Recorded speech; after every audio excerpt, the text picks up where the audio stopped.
Hello there. This is once again Paul Glumaz with General Welfare Presents, and today is the 26th of January. Okay, um, so we are almost a week into the Biden period, you might call it, and things are moving very rapidly toward a much more intense political battle between basically the global world order, which is now meeting at Davos, Switzerland, laying out to the governments of the world the new global imperial system and the financial structure behind that, and a battle increasingly between them and now an increasing orderly organized U.S. citizenry. What's going on is very interesting. This attempt to crush Americans and tell them that they're, need to be deprogrammed and, you're all white supremacists, the 75 million people that, or 80 million people that voted for Trump. It's not working that way. Okay?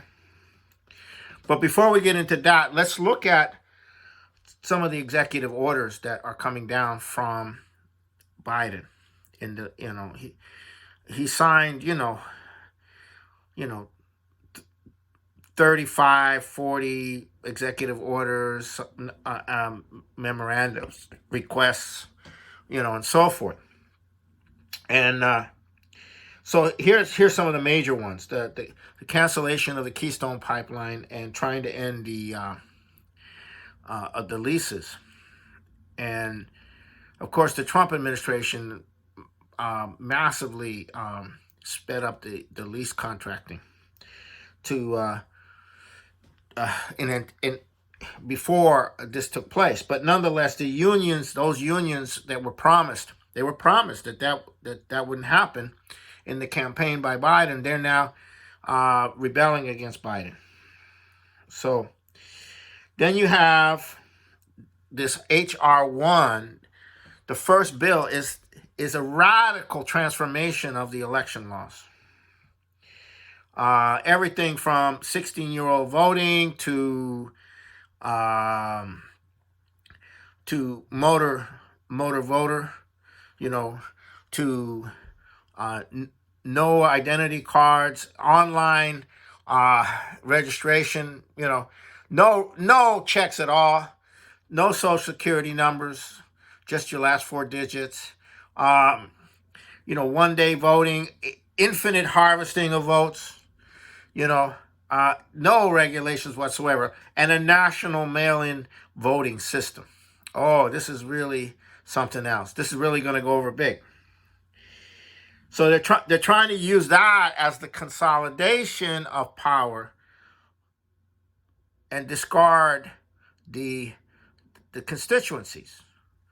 So if you can do that, if you can consolidate that, then you don't have to have a constituency. You just have to have the ability to repress the population. That's not going to go over very well. So then there's the climate accord. We're back into the climate accord, and now there's going to be a war against carbon emissions, and that means dramatic increase in the price of fuel, and taxes on fuel. So now, who's running the country right now? Is it Joe Biden? Is it the pot-smoking, giggling Kamala Harris? No, the person being put in charge of running the country at this point is Susan Rice, who is the domestic advisor. But she's actually going to be running the Biden administration. And what's the number one item on the agenda? Race. How can race, not economy, not foreign policy, not any of that be the number one agenda? Well, because race is the most important thing. We have all these white male chauvinists, racists in our country and in our government and in our corporations. And they need to go through critical race theory deprogramming. So I go in to get a job, I get the job, and I have to now go through this confessional session about how I'm a racist and how, I need to understand that I'm a racist, that I'm inherently a racist because I'm a white male. And it's called collective guilt. I'm collectively guilty because I'm a white person, or look like a white person. I'm probably not a white person, but that's another issue. I gotta, go through the mea culpa and actually demonstrate a contriteness about how, I am a racist. I'm, genetically a racist or congenitally a racist or whatever. And otherwise I can't keep my job. Now, this is how Mao's self-criticism, thing worked. Okay, that's how that worked. So that's going to be fun. A lot of people are going to love that. They're not going to like it. So now let's look at this impeachment situation.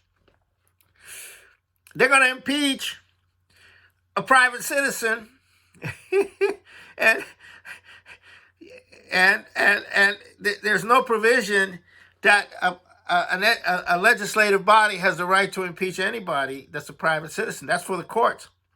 The last time this was done was in Great Britain, where the Parliament could bills of attainder, where the king could say, "We want to get this guy," so the Parliament, has a trial and hangs the person, or a very powerful faction in the Parliament can do that. We haven't had that since the Queen or the King.